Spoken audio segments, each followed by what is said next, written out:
Torino è un posto che si incontra e si deve incontrare. Quella città che ti sembra regalarti la vita, ma al contrario ti distrugge.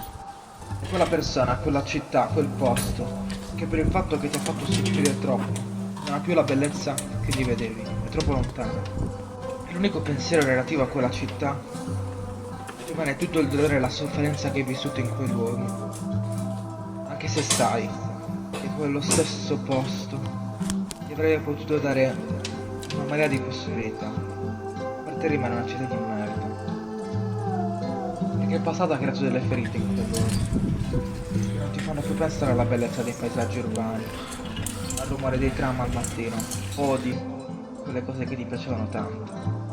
Per me è una città di merda, perché io ho fatto in modo che lo fosse, dare troppe illusioni che mi sono creato alla rincorsa di quegli ideali, che si è trasformato poi in spleen.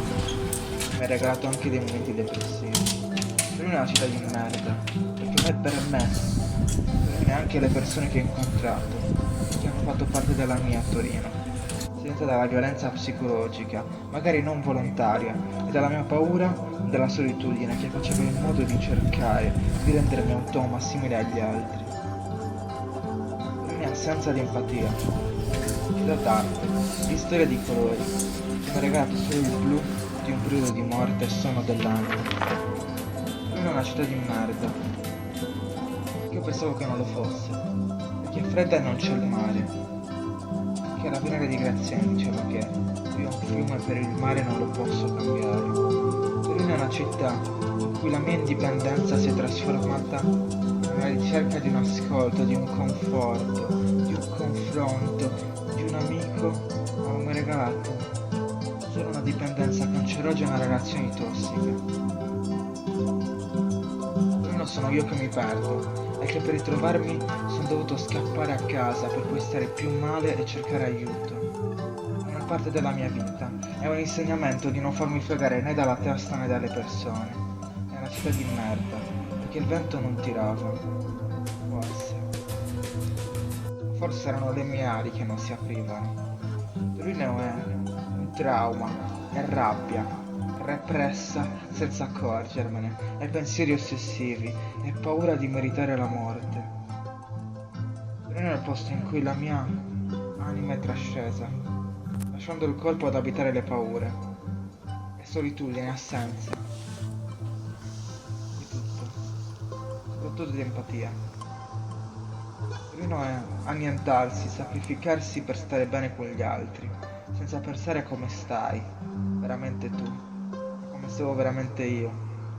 Torino è un periodo della vita di quelli che passano. È una città di merda ed è giusto così.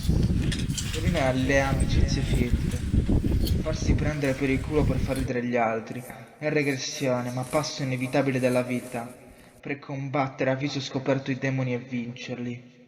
Vincerli e vomitarli via, sputarli con tutta la forza che c'hai dentro, e vivere una vita che è degna di essere vissuta ed è quella che vuoi vivere tu.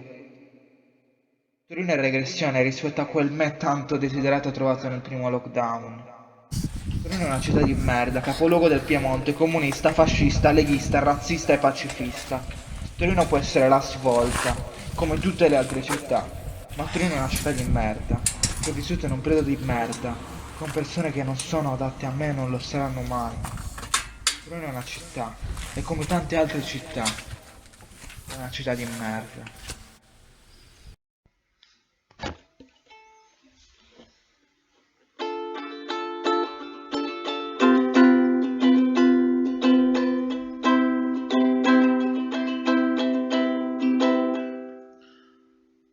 Siamo arrivati in Spagna con un treno libero, anche se non mi sento libero per niente.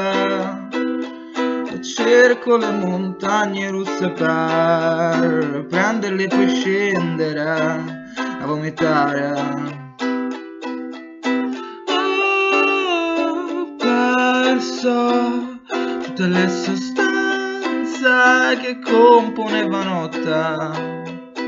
Ho perso tutte le sostanze che componevano me, e non mi giudicherò mai, non lo farò, ma ti giuro che un giorno cambierò. Ho fatto le scelte peggiori che a 19 anni puoi prendere o puoi prendere.